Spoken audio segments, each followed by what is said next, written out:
Salam Sobat Geologi, jumpa lagi bersama saya Marlina dalam acara Bincang Santai FTG Mencerdaskan Masyarakat. Ya, sepertinya sudah agak lama juga ya kita tidak berjumpa dan sempat beberapa terhenti beberapa saat, tapi hari ini kita akan berbincang tentang peran geologi dalam pelestarian lingkungan atau melestarikan alam dan lingkungan. Seperti kita ketahui, saat ini kita sering sekali mendengar tentang kata geopark atau taman bumi. Dan Indonesia saat ini mungkin sudah ada beberapa geopark yang terkenal ya di Indonesia yang sering kita kunjungi, yang kita tahu ada 6 geopark yang sudah terkenal di Indonesia, yaitu ada Geopark Batur, ada Geopark Gunung Sewu, ada Geopark Gunung Rinjani, Geopark Ciletuh, Geopark Belitung, dan juga Geopark Kaldera Danau Toba. Nah, tapi kita belum tahu nih sebetulnya apa sih konsep dari geopark itu sendiri yang sudah populer di masyarakat pada saat ini. Mungkin saat ini saya sudah menghadirkan bintang tamu kita, narasumber kita yang akan mengupas tentang gambaran umum atau tentang penjelasan umum tentang geopark itu sendiri. Baiklah, sudah hadir bersama saya Prof. Nana Sulaksana. Halo Prof. Halo, selamat pagi Relina. Kita sudah lama tidak berjumpa. Iya. Alhamdulillah, mudah-mudahan kita bikin lagi ya Prof ya. Siap. Salam sehat Prof. Salam sehat. Oke. Dan kita sekarang nih temanya jalan-jalan lagi ya Prof ya. Ya, kita temanya ya, tentang betul. geopark ya. Betul. Kalau saya sendiri udah sering datangnya ke Geopark Ciletuh ya. Ya. Atau betul. pernah saya waktu ke Bali ada Geopark Batur. Nah, betul. Sebetulnya apa sih Prof yang melatar belakangi suatu kawasan menjadi geopark dan apa itu geopark, Prof? Ya, baik, terima kasih Relina. Memang nampaknya kita memang masih harus memasyarakatkan istilah-istilah ini dan memberikan pemahaman kepada masyarakat sehingga masyarakat menjadi tahu dan menjadi paham serta akan mengerti dan akan bisa mempunyai rasa bangga terhadap kawasan-kawasan yang banyak tersebar di Indonesia yang mempunyai potensi untuk geopark ini. Jadi bicara tentang geopark, memang ini adalah sebuah kawasan yang intinya awalnya itu mempunyai keunikan dan keragaman geologi yang kita kenal sebagai geodiversity itu, ya. Dan ini akan mempunyai nilai yang dapat diwariskan, artinya punya nilai sejarah tentang pembentukan bumi sehingga perlu itu dilestarikan dan dilindungi, apa yang kita kenal sebagai geoheritage. Ya, karena hal yang menjadi penting dalam pembentukan bumi ini, maka kemudian kita mengenal konsep geopark ini ke arah yang sifatnya konservatif. Nah, jadi bukan lagi eksploitatif tetapi konservatif. Nah, oleh karena sebuah kegiatan fenomena geologi itu biasanya akan memberikan dampak tidak hanya kepada masalah flora fauna, bahkan kepada budaya masyarakat yang tinggal di wilayah itu. Oleh karena itu biasanya pula karena keunikannya yang spesifik ini, maka di kawasan itu menjadi sebuah kawasan yang dikunjungi untuk pariwisata. Nah, inilah barangkali mulailah di situ ada konsep sebagai konsep geowisata. Jadi geopark kadang-kadang adalah merupakan awalnya adalah sebuah tempat yang banyak dikunjungi untuk kepentingan wisata. Artinya kawasan wisata itu yang menjadi objek utamanya itu adalah fenomena alam, khususnya geologi, makanya dikenalnya geopark. Walaupun geopark itu tidak spesifik hanya batuan, hanya fenomena geologi, tapi nanti akan terpengaruh seperti yang saya sampaikan tadi, ada budayanya, ada flora, fauna dan lain sebagainya. Demikian deh. Ya, jadi kalau tadi mendengar penjelasan awal harus selalu ada objek geologi. Betul. Nah, sebagai objek utama dari sebuah geopark nih Prof ya. Nah, disebutkan tadi dengan adanya konservasi, adanya warisan geologi, adanya interaksi antara alam dengan manusia yang tinggal di kawasan tersebut dan lain sebagainya. Nah, ini Jadi seperti saya pengen tahu nih, sebetulnya apa hubungan antara geologi dengan konservasi itu sendiri, Prof? Seperti yang kita tahu sekarang ya, kalau kita berbicara tentang geologi, kita taunya eksploitasi dong, tambang dan lain sebagainya ya, Prof ya. Nah, ini apa, Prof, hubungannya antara geologi dengan kegiatan konservasi alam? Iya.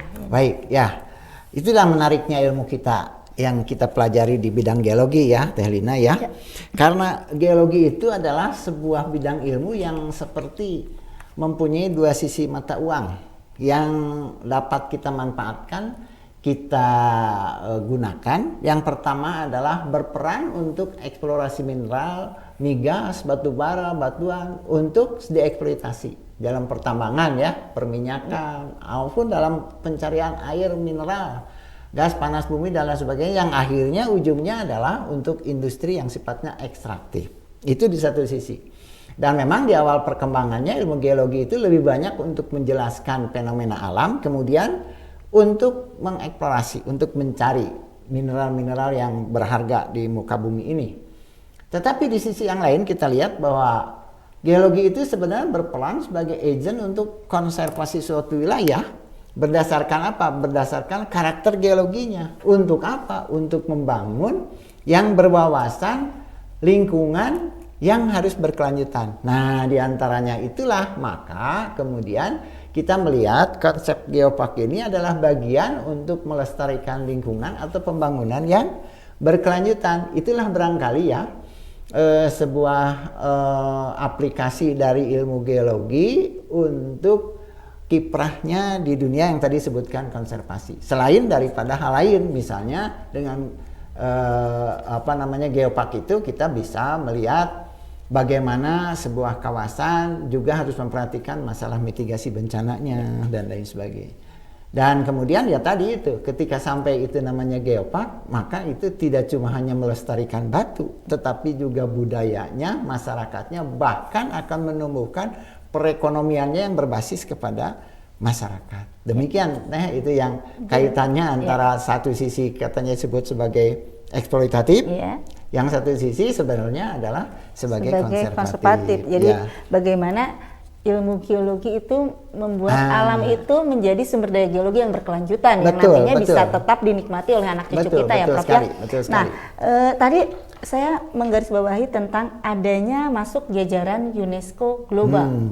Geopark masuk UNESCO Global. Berarti kan tidak semua geopark yang sudah ditetapkan di Indonesia masuk ke jajaran UNESCO Global nih ya, Prof ya. Nah, jadi jelas bahwa di sini ada seperti tahapan ya, Prof ya, sebuah geopark gitu ya. Nah, kalau itu sebetulnya bagaimana sih perkembangan pemutakhirannya di tingkat global dan bagaimana di tingkat nasional di Indonesia? Berarti kan sebuah geopark itu harus masuk dulu level nasional, baru masuk level global UNESCO, diakui oleh UNESCO. Nah, itu bagaimana, Prof? Betul. Memang betul, bahwa ada tingkat-tingkat dalam pengusulan geopark ini ya. Jadi geowisata ke geopark itu dan sebagainya itu ada.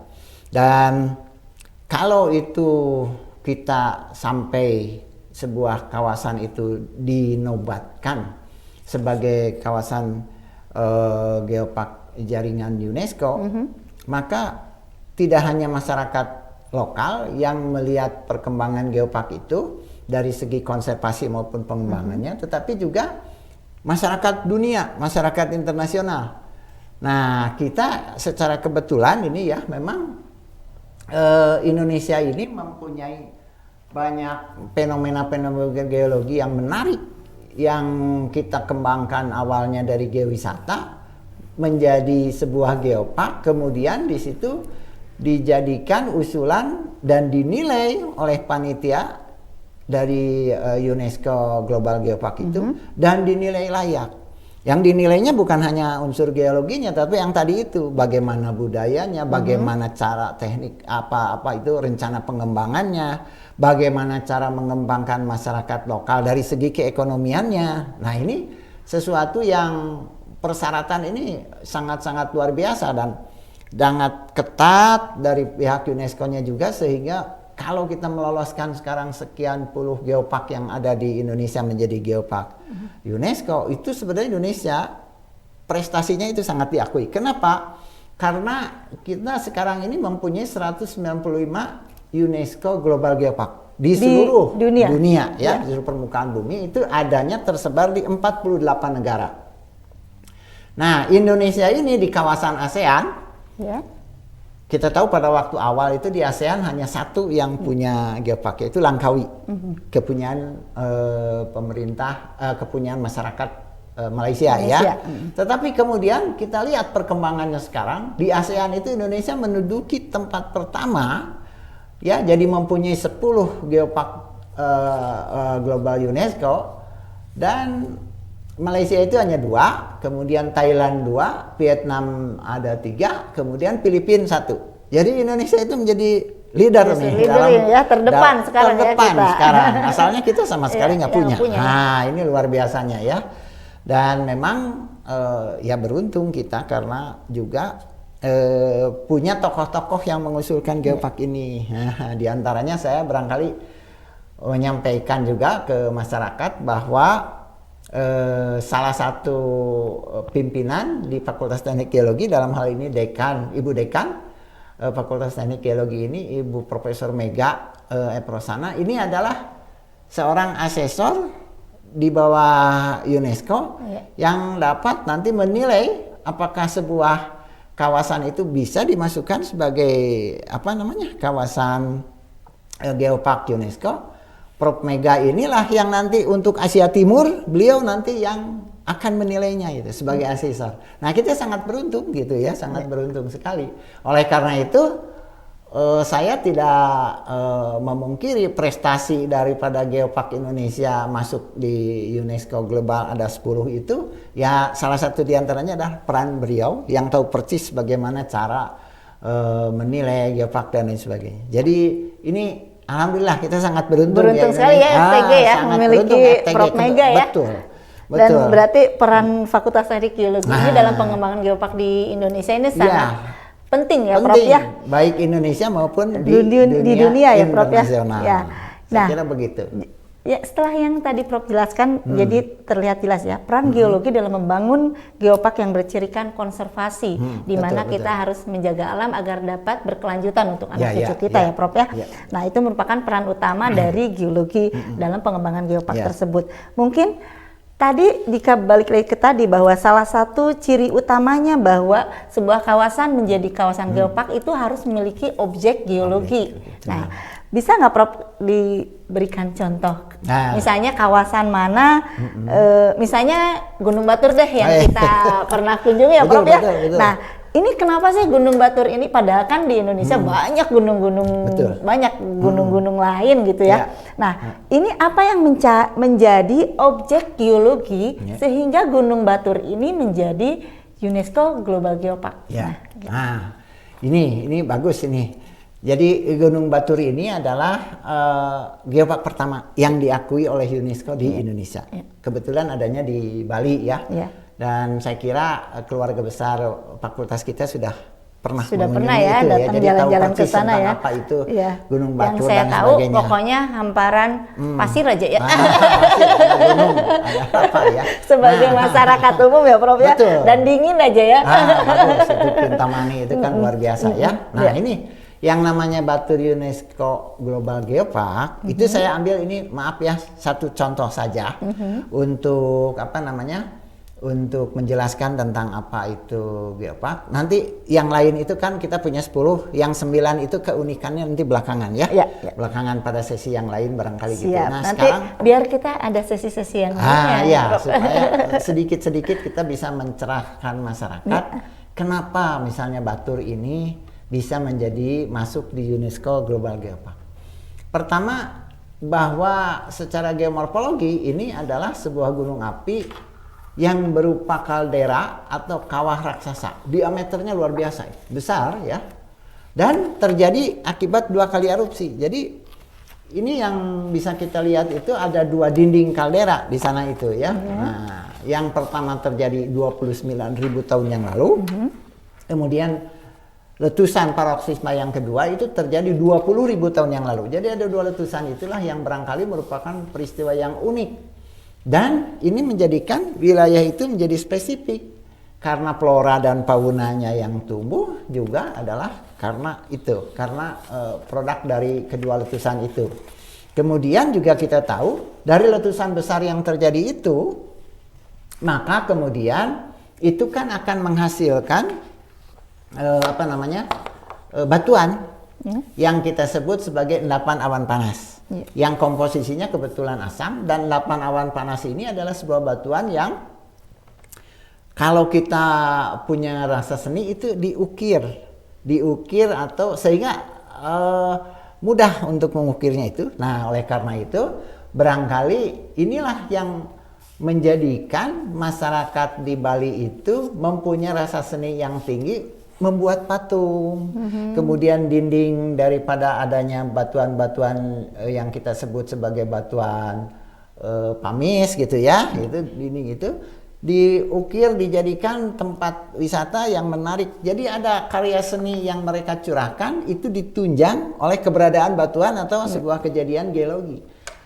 Bahkan kita bisa melihat nanti barangkali di dalam slide-slide berikutnya bagaimana sebuah fenomena geologi ini dapat mempengaruhi juga selain budaya, makanan, dan juga kepercayaannya. Nah, ini barangkali dari geologi kemudian muncul hal-hal lain. Jadi kuncinya harus dari sebuah fenomena geologi. Dan Gunung Batur itu sangat luar biasa ya, karena dia melamparkan sekian material begitu banyak dari 2 kali letusan. Bahkan menghasilkan salah satu diantaranya menghasilkan danau Batur yang luas itu ya, yang bagus, yang bahkan kita tahu ada budaya-budaya tertentu misalnya Trunyan dan sebagainya sekitar Gunung Batur itu.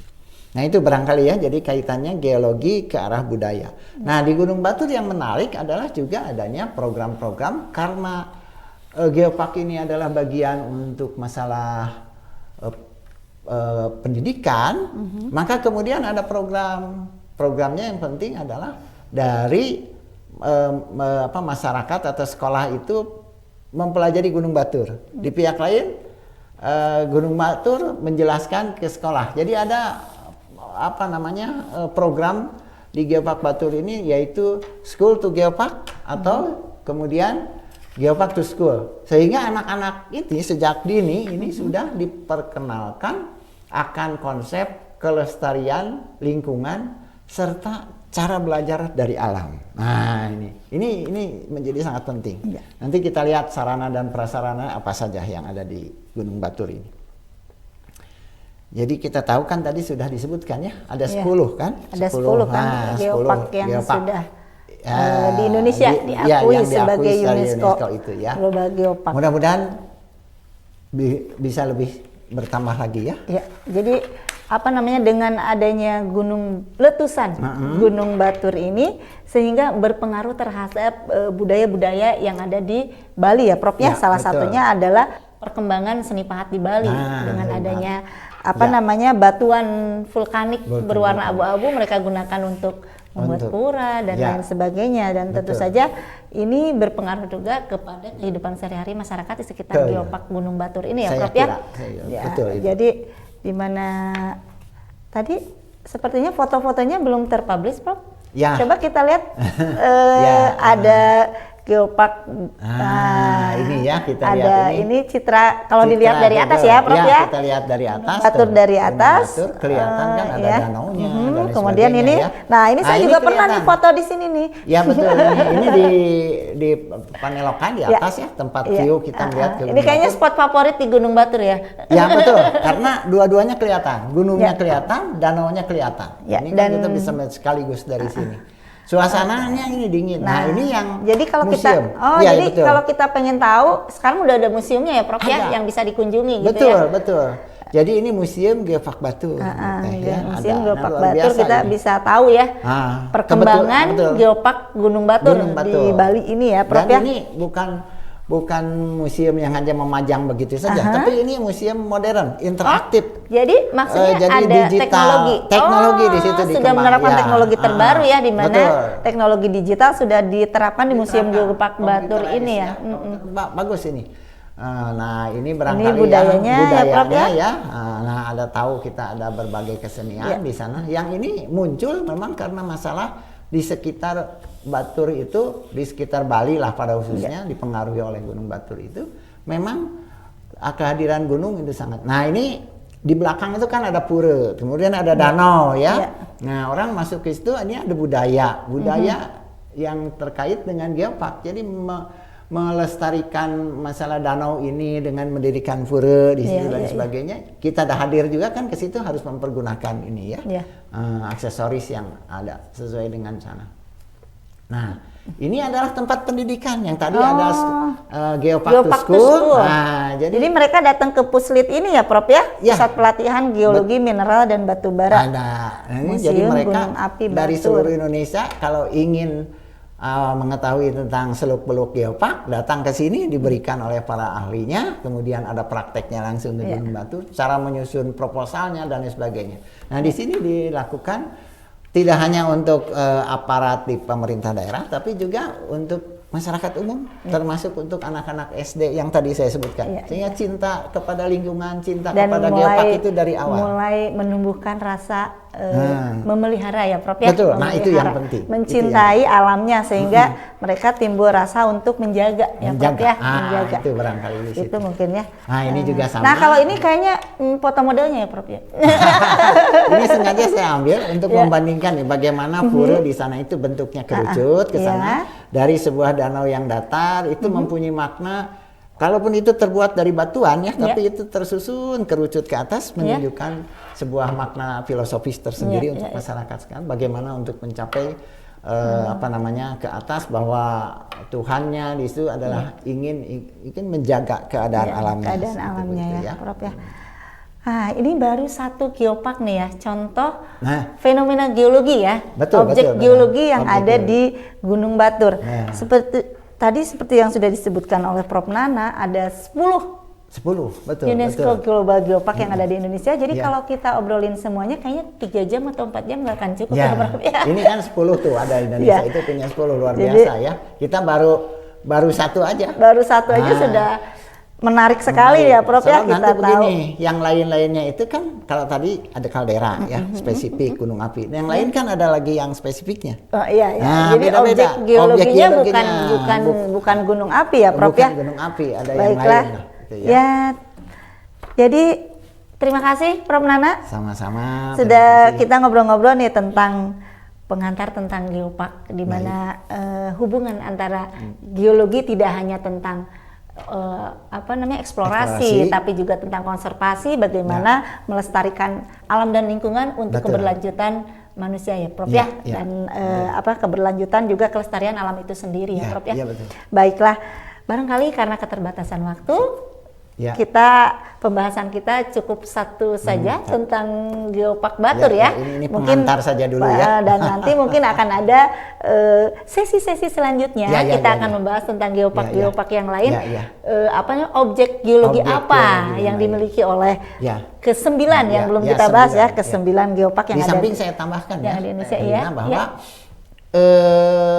satu hal yang menjadi penting adalah keterlibatan masyarakat. Nanti harus kita bahas. Oh, itu harus kita bahas ya, karena geopark itu tadi yang sudah tadi Prof garis bawahi juga ada interaksi antara alam dan manusia ya, Prof ya, sehingga menimbulkan itu budaya dan lain sebagainya di kawasan geopark itu sendiri. Jadi memang tidak akan ada geopark kalau tanpa partisipasi masyarakat. Ya, berarti kuncinya.